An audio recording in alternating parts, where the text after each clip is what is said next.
music producers.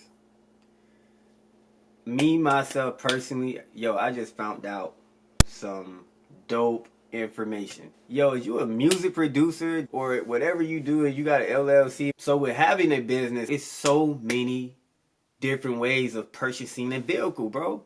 It sits as an asset within your company. You can finance it, you can lease it, and it's the mileage method. Oh, my bad, I'm updating so many other things on the computer and whatnot. But yo, what I was saying, yeah, whenever you really have an asset in your business, you can depreciate them, right? Standard 7 years. Vehicles less than 6,000 pounds. The first year you get to deduct 18,000. The second year 16,000. After that you get to deduct 9,600. So after that 9,600, then every year after that you get to deduct $5,760, right?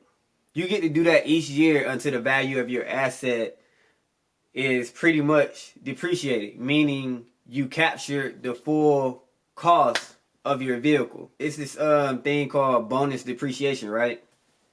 You can choose to take it or you can choose not to take it. Simple. But keep in mind, if you financing as well as leasing, you are able to take deductions as far as gas, insurance, registration, and any type of car washes, tires, or you could just use the mileage method. Like Earn Your Leisure with Miss Business. Shout out, giving me straight gems. You're super dope.